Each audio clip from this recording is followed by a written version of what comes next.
मीमांसा आमर तो महासंघ निष्पत्ति आम कली करवा ना कली यहाँ हूँ प्रकृतर श्रेष्ठ कली कली अर्थ पुराण ज्ञान को कलन करवा हूँ कली तामान नुहे जे अश्लील भाषा समस्ती सेटा कली नुहे गोटे भागवतर गोटे पद अच्छी बिना बाबू टिके शुणा भागवत गोटे पद अच्छी जगन्नाथ दास निजे लिखिं कृष्ण को नमी पणे पछे ईश्वर नमिब प्रत्यक्ष पदरू एतिकी मु बुझुची जे कृष्ण को पछे नमस्कार करिवो ईश्वर को आग नमस्कार करिवो तेणु कृष्ण ईश्वर दी जन जह कृष्ण सह ईश्वर ईश्वर जह सह कृष्ण से नुहे ये जन अलग अलग तेणु एपट नाविक कृष्ण की आमको बुझेबे कृष्ण संपर्क रे एपट नाविक ईश्वर की आमको बुझेबे दीदी पद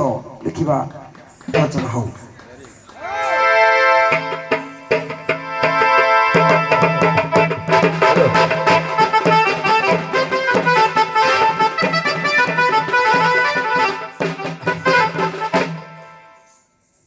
सारंकर कथा कृष्ण नमिम पणे पछे ईश्वर नमिम प्रत्यक्ष ईश्वर परम कृष्ण सचिदानंद विग्रह आदि अनादि गोविंद कारणं सर्व कारणं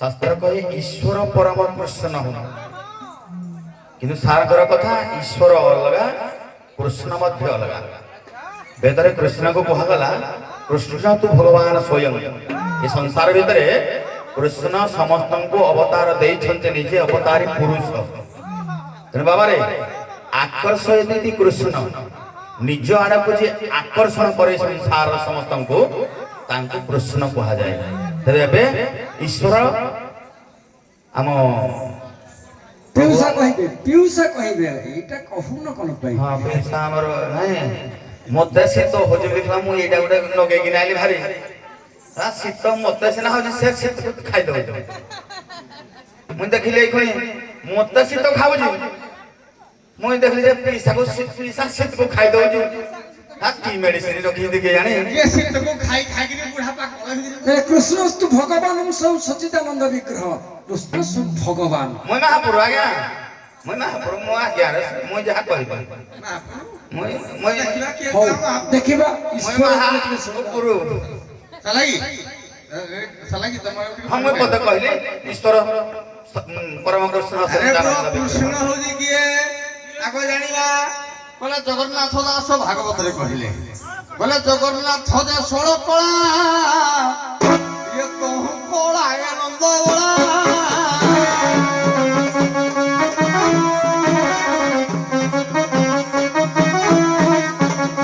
अरे वो ताको आउ गुटे भाषा रे कहा जाई जी बोले पांडव दुख नाशाय अर्जुन से अर्ध जीवनम ये सालो शिष्य विनाशाय वासुदेव नमस्तुते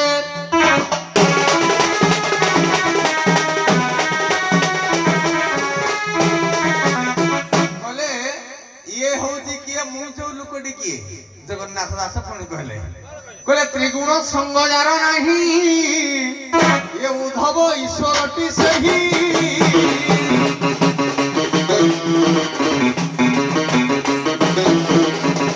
आज्ञा केते कहा जाय कि श्रीमद भगवत ऋक वेद रे कहा जाय कि ईश्वर सर्वभूताना लेखा है कि कृष्ण सर्वभूताना केबे लेखा है काहे कि लेखा हेइलानी काहे कि तेणु हमर लेखा है कि ईश्वर श्रीमद भगवत गीता रे ईश्वर जस्य सम उग्रस्य जस श्री श्री श्री श्री ज्ञान वैराग्यश्चैव सदा भग इति रीतिमि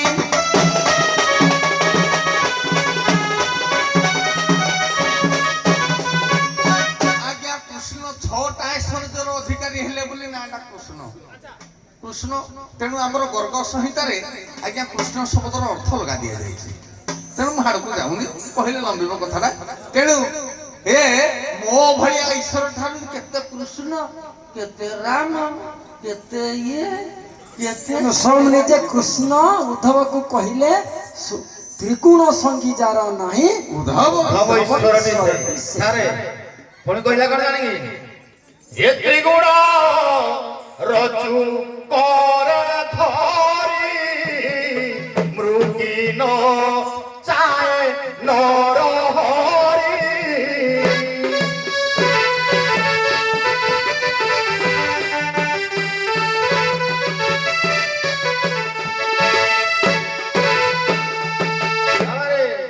ନରହରି ମୁଁ କହିଛି କୃଷ୍ଣକୁ ଭଗବାନ ସ୍ୱୟଂ। ଗୀତାରେ ଅର୍ଜୁନକୁ ଭଗବାନ କହିଲେ ଅର୍ଜୁନ ସାମନା ପଟେ କିଏ? ଅର୍ଜୁନ କହୁଛି ମୋର ଗୁରୁ ମୋର ଜେଜେବାପା ପିତାମହ ଭୀଷ୍ମ କହିଲେ ଏସବୁ ମାୟା କରି କରାଉ ଥାଏ ମୁହିଁ ମୋ ବିନୁ ଅନ୍ୟ ଗତି ନାହିଁ ମତେ ତୁ ଦେଖେ ମାମେକଂ ଶରଣଂ ବ୍ରଜ। କହିଲା ମତେ ଦେଖେ ମୁହିଁ ସବୁ ସୃଷ୍ଟି କରିବା ବାଲା ମୁହିଁ ଏ ତ୍ରିଗୁଣ ରଜୁ ପରେ ଧରି ତୋ ଭଳିଆ କୃଷ୍ଣକୁ ମୃଗୀ ବେଳିଆ ଏବେକା ଜୀବଜଗତ କେତେ ଜୀବଜନ୍ତୁ କେତେ ସକଳ ଘଟେ ପୁରିଥିବା ପରମ ବ୍ରହ୍ମ ପୁରୁଷକୁ ସମସ୍ତଙ୍କୁ ଜୀବ ରୂପୀ ବ୍ରହ୍ମକୁ ନଚଉଛି ମୁଇଁ। ତେଣୁ ମୁଇଁ ତ୍ରିଗୁଣ ରଜୁ ତ୍ରିଗୁଣ ସଙ୍ଗ ଯାର ନାହିଁ ତାହାକୁ ଈଶ୍ୱର ଉଦ୍ଧବ ଈଶ୍ୱରଟି ସେଇ ଠିକ ବାବାରେ ହେଲେ ତ୍ରିଗୁଣ ରଜୁ ପରେ ଧରି ମୁଇଁ ନଚଉଥାଏ ସଂସାର ସମସ୍ତଙ୍କୁ। ତେଣୁ ବାବୁ ମୁଇଁ ଉପରେ ଅଛି ମୁଇଁ ସମସ୍ତଙ୍କୁ ଆକର୍ଷଣ କରେ ମୋ ପାଖରେ ଯୋଉ ଯାଦୁ ଅଛି ମୋ ଦ୍ୱାରା ସମସ୍ତେ କିଛି ହେଇଯାଆନ୍ତି। ଆରେ ପୁଅ ପଦଟା ଯାହା ଗାଉଛି ଠିକ କିନ୍ତୁ ହେଲେ ଅର୍ଥଟା ହଉଛି ଉଲ୍ଟା ପରା। ମୃଗୀ ନଚାଏ ନର ହରି ଲେଖା ହେଇଛି। ଇଏ ମୃଗ ହେଲା କିଏ ଏଠି ନର ହେଲା କିଏ ଏଠି ହରି ହେଲା କିଏ ତିନିଟା ଯାକ ଅର୍ଥକୁ ଆଣିବା। ଇଏ ମୃଗୀ ତ୍ରିଗୁଣ ତିନି ଗୁଣର ରଜକୁ ଅଧିକାରୀ କେବଳ ହେଲେ ଈଶ୍ୱର। ଈଶ୍ୱର ସର୍ବଭୂତା ନାମ କାହିଁ କୁହାଯାଇଛି ନା ଯେତେବେଳେ କହିଲେ ସର୍ବଧର୍ମା ପରିତ୍ୟଜ ମାମେକଂ ଶରଣଂ ବ୍ରଜ ଅହଂ ତ୍ୱାଂ ସର୍ବପାପେଭ୍ୟୋ ମୁଖ୍ୟେ ସ୍ୱାଭିମାନସୁଚ। ସେ ସିନା କହିଦେଲେ କଥାଟା ଯଦି କହିଲେ ମୁଁ ଉଦ୍ଧାର କରିବି ଆଜ୍ଞା ଭଗବାନ କୃଷ୍ଣ ଅର୍ଜୁନକୁ ସଦଗତି ଦେଇପାରିଲେ କି? ତାହେଲେ ଯୁଧିଷ୍ଠିର କଣ ପାଇଁ ଜଣେ ଗଲେ ଆଉ ସବୁ ଗୁଡାକ ମଧ୍ୟରେ ପଡିଲେ କାହିଁକି ନା ଯେତେ ଜୀବ ଜଗତ ଭିତରେ ତିଆରି ହେଲା କହିଲେ ମନ କଲେ ଏ ମାନବ ଜନ୍ମରେ ଯେତେ ଜନ୍ମ ହେଇଛନ୍ତି ସବୁ ବାସ୍ତବ ରୂପ ଧାରଣ କରି ସବୁ ଆଜ୍ଞା ନିଶ୍ଚିତ ଦିନରେ ମରିବେ।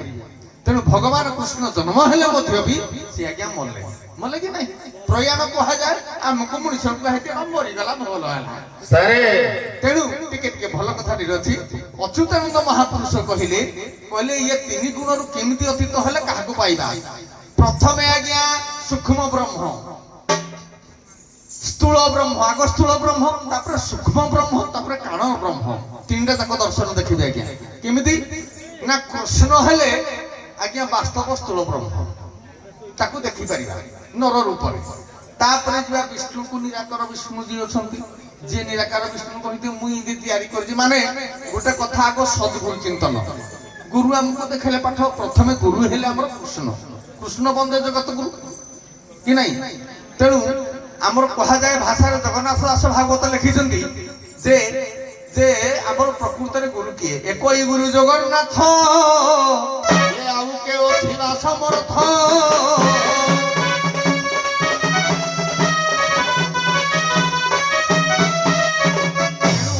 ଅଚ୍ୟୁତାନନ୍ଦଙ୍କ ଭାଷାରେ କହିଲେ ଯେ ପ୍ରକୃତ ଆମେ କେମିତି ଜାଣିବା ବ୍ରହ୍ମ କିଏ କେମିତି ପରମ ବ୍ରହ୍ମ ଜାଣିବା? ତିନି ପ୍ରକାର ବ୍ରହ୍ମ ଗୋଟେ ହେଲା ସ୍ଥୂଳ ବ୍ରହ୍ମ ଗୋଟେ ହେଲା ଆମର ସ୍ଥୂଳ ବ୍ରହ୍ମ ସୂକ୍ଷ୍ମ ବ୍ରହ୍ମ ଏବଂ ଆଉ ଗୋଟେ ହେଲା କାରଣ ବ୍ରହ୍ମ।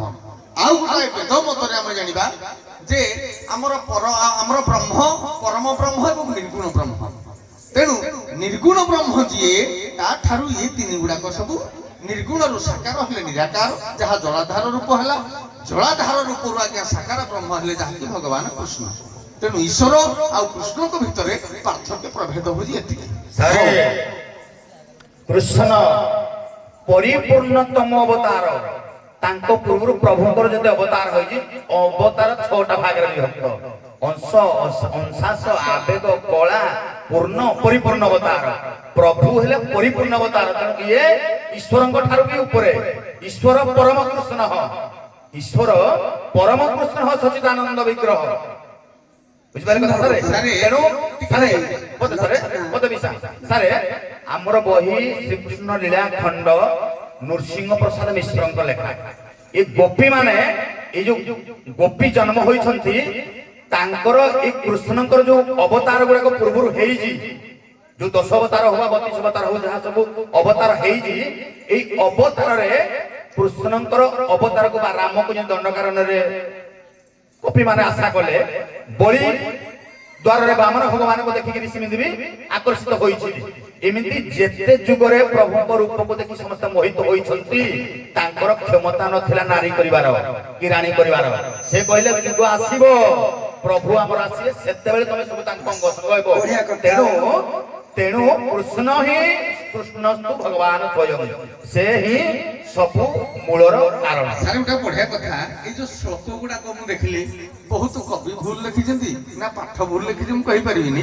ଏଇ ଶ୍ଲୋକଟା ସ୍କନ୍ଦ ପୁରାଣ ଲେଖା ହେଇଛି, ମୁଁ ଗାଏ ଶ୍ଲୋକଟା ଓମ୍ କୃଷ୍ଣସ୍ତୁ ବିହବ୍ୟାସାୟଂ ସଚିଦାନନ୍ଦ ବିଗ୍ରହ ଆଦି ଅନାଦି ଗୋବିନ୍ଦମ ଓଂକାରଂ ସର୍ବକାରଣଂ, ଏଟା ବି ଲେଖା ହେଇଛି। ନିଶ୍ଚିତ ଭାବରେ ଶୁଣନ୍ତୁ, ତମେ ଗୋଟେ ପଢିଲ ମୁଁ ଦେଖିଲି, ସେ ବି ଗୋଟେ ପଢିଲ। ଆଜି ଏଇଟା କୋଉଥିରେ କହିଲ ଲେଖାଟା? ଏଟା ସ୍କନ୍ଦ ପୁରାଣ କାଶୀ କମଳା। ତମଟା ହେଟା, କିନ୍ତୁ ଏଇଟା ଆମର ଅଛି ବହି। ଦେଖନ୍ତୁ ଆମର ପ୍ରତ୍ୟେକ ବହିରେ ଗୋଟେ ଶ୍ଲୋକ ଦଉଛି। ଆମର ଦୀନଭୂଷଣ ଦାସଙ୍କର ଲେଖାରେ ଉପରେ ଅଛି, ଯୋଉଥିରେ ଅଛି ଅପ୍ରାକୃତ ପ୍ରେମବର୍ତ୍ତୀ ଜୟରାଧ ହରି। ଏଟା ହଉଛି ଇଏ ଆଙ୍କର ଲେଖା ଅଭିମନ୍ୟୁ ସାମନ୍ତ ସାଙ୍ଗର, ସେଥିରେ ବି ଲେଖା ଅଛି। ହଁ, ବହୁତ ନାନା ମନେକର ନାନା ମତ ରହିଛି, ଉଭୟଙ୍କର ଆଲୋଚନା ସମାଲୋଚନା ମଧ୍ୟ ମୁଁ ଶୁଣିଲି। କିନ୍ତୁ ଏଇ ପଦଟା ମୁଁ ଯୋଉ ପଦଟା ଦେଇଥିଲି ତାର ତାତ୍ପର୍ଯ୍ୟକୁ ଟିକେ ମନକୁ ନବ କି ନବ ମୁଁ କହିପାରିବିନି, ବାଧ୍ୟ କରିବିନି। ଜଗନ୍ନାଥ ଦାସ ନିଜେ କଲମ କରିଦେଇଛନ୍ତି ଯେ କୃଷ୍ଣକୁ ନମି ପଣେ ପଛେ ଈଶ୍ୱର ନମିବ ପ୍ରତ୍ୟକ୍ଷେ, ମାନେ କୃଷ୍ଣକୁ ପଛରେ ବରଂ ପଣେ ନମସ୍କାର କରିବ, କିନ୍ତୁ ଈଶ୍ୱରକୁ ଆଗ ନମସ୍କାର କରିବ। ତାହେଲେ ସେ ଈଶ୍ୱର କୃଷ୍ଣ ତ କହିଲ, ବାପା ଶୁଣ, ବାପା କହିଲା ପରେ ଆଉ କଣ ଅଛି, ଶେଷରେ ଚୋପ ଛଡେଇଦେବି। କୃଷ୍ଣସ୍ତୁ ଭଗବାନ ସଚିଦାନନ୍ଦ ବିଗ୍ରହ ଆଦି ଅନାଦି ଗୋବିନ୍ଦ ସର୍ବକାରଣ କାରଣମ୍। କୃଷ୍ଣକୁ ଭଗବାନ ବୋଲି ଅନେକ ପ୍ରମାଣ ମଧ୍ୟ ରହିଛି, କିନ୍ତୁ ଈଶ୍ୱର କିଏ ବୋଲି ଆମେ ଧନ୍ଦି ହେଉଛେ। ଜଗନ୍ନାଥ ଦାସ କଲମ କରିଛନ୍ତି, ତାଙ୍କ ମୁଣ୍ଡ ଆମ ମୁଣ୍ଡ ଆକାଶ ପାତାଳ ପ୍ରଭେଦ। କଲମ କରିଛନ୍ତି କଣ, ଗୁରୁଙ୍କୁ ନମଣିବ ନର, ଗୁରୁ ହିଁ ସାକ୍ଷାତ ଈଶ୍ୱର। ଆମେ ଆଉ କୁଆଡେ ବୁଝିପାରିଲେ, ଗୁରୁ ହେଉଛନ୍ତି ଆମର ସାକ୍ଷାତରେ ଈଶ୍ୱର। ସେଇଥିପାଇଁ କବୀର ଦାସ କହିଛନ୍ତି, ଗୁରୁ ଗୋବିନ୍ଦ ଦଉ ଖଡେ କାକୁ ଲାଗେ ପାୟ, ବଲିହାରି ଗୁରୁ ଆପନେ ଗୋବିନ୍ଦ ଦିଏ ବତାୟ। ଆମେ ଗୋବିନ୍ଦକୁ ଦେଖିନେ, ଗୋବିନ୍ଦକୁ ଚିହ୍ନିନେ, କୃଷ୍ଣକୁ ଦେଖିନେ ଚିହ୍ନିନେ, କିନ୍ତୁ ଆମ ଗୁରୁଙ୍କୁ ତ ଚିହ୍ନିଛେ। ତେଣୁ ଗୁରୁକୁ ଯେତେବେଳେ ଏକା ବେଳେ ଆସି ପହଞ୍ଚି ଗଲେ, ମୁଁ ଗୁରୁକୁ ଚିହ୍ନିଛି ମାନେ ଆଗ ଗୁରୁଙ୍କୁ ପ୍ରଣାମ କରିବି। ପ୍ରଣାମ କରିସାରିଲା ପରେ ଆଜ୍ଞା ସେ ଜଣକ କିଏ, ଗୁରୁ ଚିହ୍ନେଇ ଦେବେ କୃଷ୍ଣଙ୍କୁ। ସୁନ୍ଦର ଆଲୋଚନା ସମାଲୋଚନା ଏଇଠି ଥାଉ, ପୁଣି ମଞ୍ଚ ଆସିଲେ ଦେଖିବା। ଅଛି ଆଗକୁ ତ ବହୁତ ମଞ୍ଚ ବସିଛି, ଆଉ କିଛି ନାହିଁ। ରାଧା ସାମ୍ନାକୁ ପଳେଇ ଆସ। ରାଧେ।